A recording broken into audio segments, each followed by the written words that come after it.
ಇನ್ನು ಜಮೀನು ವಿಚಾರಕ್ಕೆ ದಾಯಾದಿಗಳ ನಡುವೆ ಗಲಾಟೆ ನಡೆದಿರತಕ್ಕಂಥ ಘಟನೆ ಆನೇಕಲ್ ತಾಲೂಕಿನ ಕೆಂಪವಡೇರಹಳ್ಳಿಯಲ್ಲಿ ನಡೆದಿದೆ.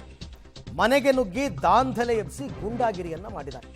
ಇದು ಜಮೀನು ವಿಚಾರಕ್ಕೆ ನಡೆದಿರತಕ್ಕಂಥ ಗಲಾಟೆ, ದಾಯಾದಿಗಳ ಕಲಹ ಅಂತಾರಲ್ಲ ಆ ಥರ. ಮನೆ ಮೇಲೆ ಕಲ್ಲೆತ್ತಾಕಿ ಮೇಲ್ಛಾವಣಿ ಧ್ವಂಸಗೊಳಿಸಿ ಪುಂಡಾಟ ಮಾಡಿದ್ದಾರೆ. ಗಲಾಟೆ ದೃಶ್ಯವನ್ನ ಮೊಬೈಲ್ನಲ್ಲಿ ಸೆರೆ ಅಂದರೆ ವಿಡಿಯೋ ಚಿತ್ರೀಕರಣ ಕೂಡ ಮಾಡಿಕೊಂಡಿದ್ದಾರೆ. ಆನೇಕಲ್ ತಾಲೂಕಿನ ಕೆಂಪವಡೇರಹಳ್ಳಿಯಲ್ಲಿ ನಡೆದಿರೋ ಘಟನೆ. ಮುನಿಕೃಷ್ಣಪ್ಪ ಎಂಬುವರ ಮನೆ ಮೇಲೆ ದಾಳಿಯಾಗಿದೆ.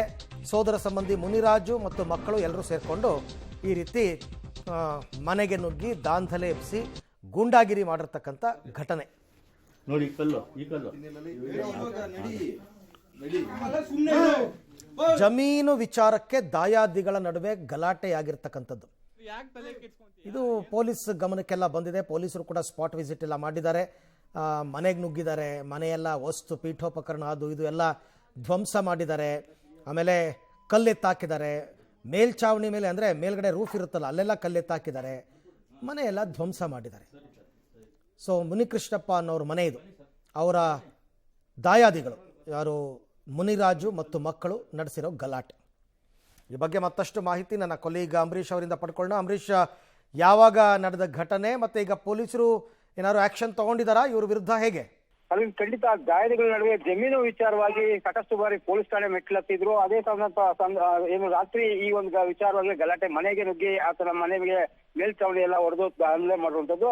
ಅಂದ್ರೆ ಮುನಿಕೃಷ್ಣ ಎಂಬುವರ ಮನೆ ಮೇಲೆ ದಾಳಿ ಮಾಡಿ ಆನೇಕಲ್ ತಾಲೂಕಿನ ಕೆಂಪೋಡ್ರಳ್ಳಿ ಇರುವಂತ ಮನೆ ಒಂದು ದಾಳಿ ಆಗಿರುವಂತದ್ದು. ದಾಳಿಯಲ್ಲಿ ಸಾಕಷ್ಟು ಮನೆ ಮೇಲ್ಚಾವಣಿ ಎಲ್ಲ ಹಾಳಾಗಿದೆ. ಜೊತೆಗೆ ಮುನ್ರಾಜು ಅವರ ತಮ್ಮ ಮುನ್ರಾಜು ಮತ್ತೆ ಪ್ರಮೀಳಾ, ಮಕ್ಕಳಾದ ಆಕಾಶ, ಕಿಶೋರ್ ಸೇರಿದಂತೆ 5-6 ಜನರಿಂದ ಒಂದೇ ಸಲ ಏಕಾಏಕಿ ದಾಳಿ ಮಾಡಿದಾಗ ಮನೆಯಲ್ಲಿದ್ದಂತ ಒಂದಷ್ಟು ಜನ ಭಯಭೀತರಾಗಿರ್ತಾರೆ. ಆ ಸಂದರ್ಭದಲ್ಲಿ 112ಗೆ ಫೋನ್ ಮಾಡಿ ಪೊಲೀಸರಿಗೆ ಮಾಹಿತಿ ಕೊಟ್ಟಾಗ ಪೊಲೀಸರು ಸ್ಥಳಕ್ಕೆ ಹೋಗಿ ಇನ್ನು ಮುನ್ರಾಜು ಮತ್ತು ಅವರ ಸಂಬಂಧಿಕರನ್ನ ಹುಡ್ಕೊಂತ ಕೆಲಸ ಮಾಡ್ತಾರೆ. ಅಲ್ಲಿಂದ ಅವರು ಗಲಾಟೆ ಮಾಡಿ ಪೊಲೀಸರು ಬರ್ತಿದ್ದಾಗೆ ಎಸ್ಕೇಪ್ ಆಗಿದ್ದಾರೆ. ಈ ಸಂಬಂಧ ಆನೇಕಲ್ ಪೊಲೀಸ್ ಠಾಣೆಯಲ್ಲಿ ಸಹ ಪ್ರಕರಣ ದಾಖಲಿಸಿಕೊಂಡು ಈಗಾಗಲೇ ತನಿಖೆ ಮಾಡ್ತಿರುವಂತದ್ದು. ಇದ್ರ ಹಿಂದೆನೂ ಸಹ ಸಾಕಷ್ಟು ಬಾರಿ ಮುನ್ರಾಜು ಇವರು ಅವರ ಫ್ಯಾಮಿಲಿನ ಕರೆಸಿ ರಾಜಿ ಪಂಚಾಯತಿ ಮಾಡಿರ್ತಾರೆ. ಜೊತೆಗೆ ಏನು ಸಿವಿಲ್ ಮ್ಯಾಟರ್ ಆಗಿರೋದ್ರಿಂದ ನೀವು ಕೋರ್ಟ್ ಅಲ್ಲಿ ಬಗೆಹರಿಸ್ಕೊಳ್ಳಿ, ಯಾವುದೇ ಗಲಾಟೆ ಮಾಡ್ಕೋಬೇಡಿ ಅಂತೇಳಿ ಬುದ್ಧಿವಾದ ಹೇಳಿ ಆನೇಕಲ್ ಪೊಲೀಸರು ಕಳಿಸ್ಕೊಟ್ಟಿದ್ರು ಅನ್ನೋ ಮಾಹಿತಿ ಸಿಕ್ತಾರಂತದ್ದು. Arvind, right, thank you Ambareesh, ತಮ್ಮೆಲ್ಲ ಮಾಹಿತಿಗಾಗಿ ಧನ್ಯವಾದ. ಗ್ರಾಮೀಣ ಭಾಗದಲ್ಲಿ ಈ ತರದ ಗಲಾಟೆಗಳು ಆಗಾಗ ನಡೀತಿರುತ್ತೆ. ಏನೇ ಆದ್ರೂ ಒಬ್ರಿಗೆ ತೊಂದರೆ ಕೊಡೋದು, ಗೂಂಡಾಗಿರಿ ಮಾಡೋದು ತಪ್ಪು. ಹಾಗಾಗಿ ಈಗ ಪೊಲೀಸರು ಅವರ ವಿರುದ್ಧ ಕ್ರಮ ತಗೋಬೇಕು.